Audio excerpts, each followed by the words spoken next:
근데 그런 걸 모르면 과학주의에 빠지는 거예요. 예를 들면 그게 이거예요. 사람들한테 하나님 믿으십시오. 그러면 사람들의 일차적인 반응이 뭐예요? 보여줘봐, 믿게, 뭐 이러죠.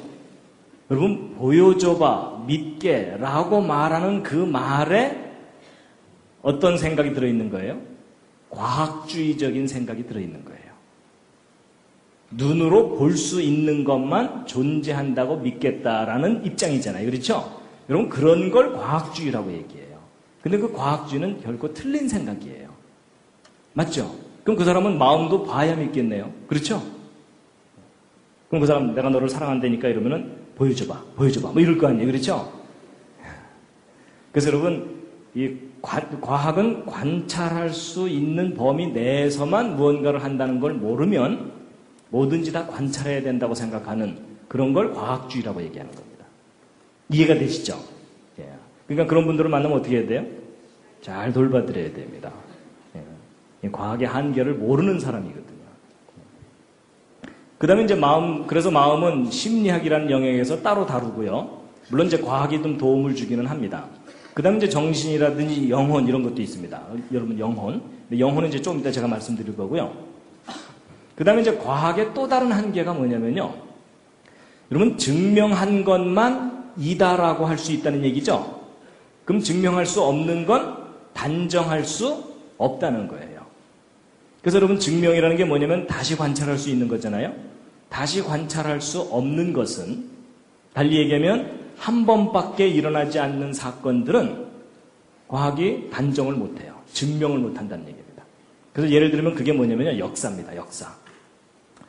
여러분, 예를 들면 거북선을 누가 만들었죠? 이순신 장군의 부하들이. 그렇죠? 뭐 그분이 직접 대패질 하셨겠어요? 그렇지만 이제 우리는 대표성을 갖고 이순신 장군이 거북선을 만들었다. 이렇게 이제 알고 있죠? 근데 여러분 보세요.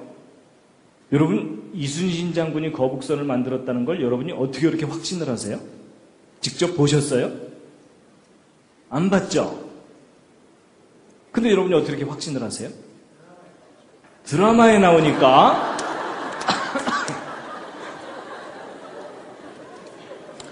옆에 있는 분이 잘 돌봐주시죠.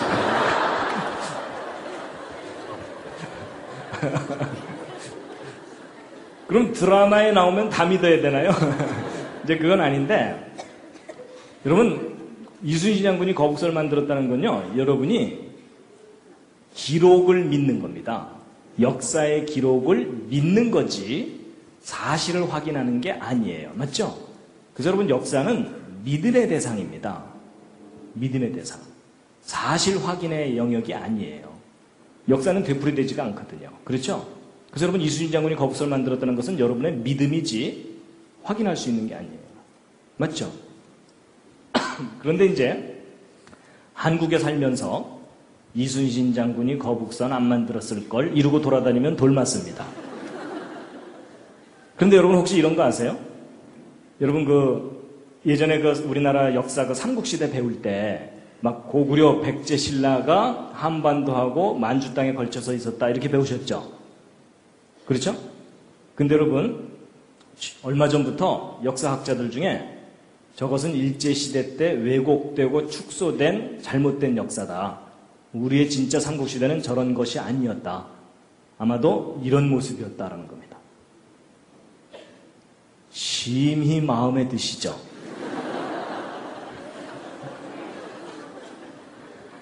그렇죠?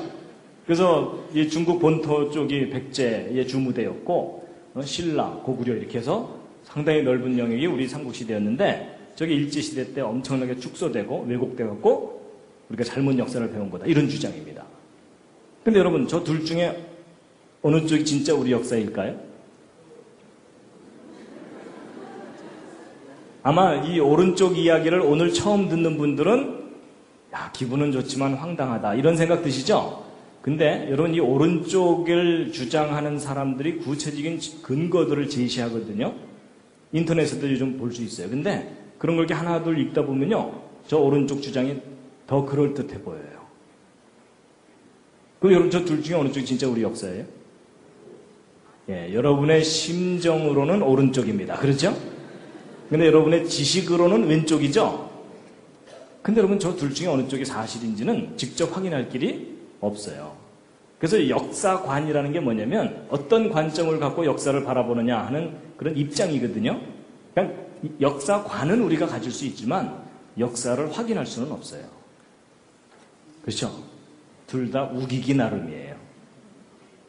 그래서 여러분 역사는 결코 증명의 대상이 아니고 믿음의 대상입니다. 그런데 이제 이런 일회적인 사건이 연속적으로 일어나는 건 역사라고 그러고요. 이 일회적인 사건이 딱 한 번만 일어나는 것을 기적이라고 합니다. 그게 기적이에요. 그래서 여러분, 진정한 기적은 증명할 수 있을까요? 없을까요? 진정한 기적은 증명할 수 없습니다. 그렇죠? 예. 그래서 여러분, 기적 증명해봐, 믿게 이러는 사람을 만나면 또 잘 돌봐줘야 돼요. 기적은 그 정의상 증명할 수 없는 걸 기적이라고 해요. 이해가 되시죠? 예. 그러니까 제가 오늘 기적을 증명해 드리려는 건 아닙니다. 기적에 대해서 설명을 드리는 겁니다. 그런데 이제 그 기적에 대해서 한 가지 우리가 알아야 될 게 있습니다. 여러분, 성경에 나오는 기적과 같은 그런 기록들은 과학적인 이야기입니까? 비과학적인 이야기입니까? 보통 사람들이 비과학적이라고 얘기하죠? 그리고 또 합리적이에요? 비합리적이에요? 비합리적이다 이렇게 생각하시죠? 그래서 여러분이 성경의 기적을 정확하게 이해를 못 하시는 겁니다. 여러분, 기적 중에도요, 과학적이고 합리적인 기적이 있습니다. 근데 그런 얘기 못 들어보셨죠?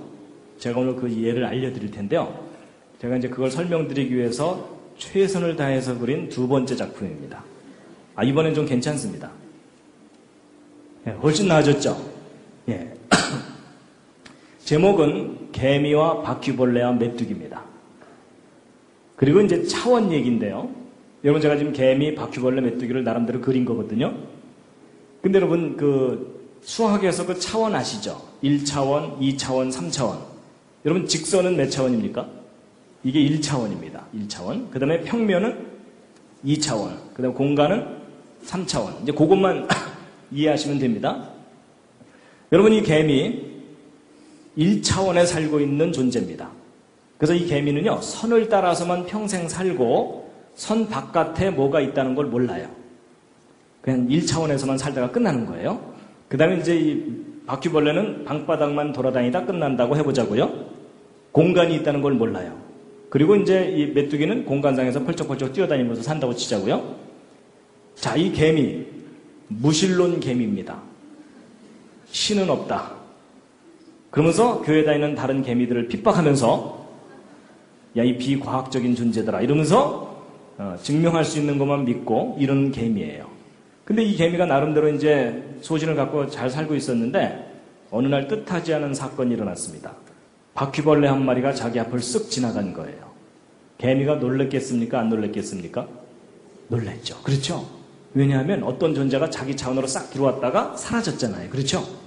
놀래긴 했지만 이 개미가 워낙 이성이 강했기 때문에 내가 어저께 잠을 잘못 자서 헛걸봤는가 보다 이러면서 그냥 지나가 버렸어요. 근데 이 바퀴벌레가 한 번만 지나갔으면 문제가 없었는데 며칠 후에 또 한 번 지나갔어요. 개미가 이번에 진짜 놀랬겠어요? 안 놀랬겠어요? 이번엔 진짜 놀랬어요. 왜냐하면 자기가 한 번 본 게 아니라 두 번이나 봤잖아요. 그러니까 지난번 본 게 잘못 본 게 아니에요. 그래서 이제 이 개미가 가만 생각해 봤더니 자기가 지금 뭘 본 거냐면 기적을 본 거예요. 왜냐하면 여러분, 이 개미는요, A 지점에 존재하다가 B 지점으로 이동하려면 이 중간을 지나가야만 되죠.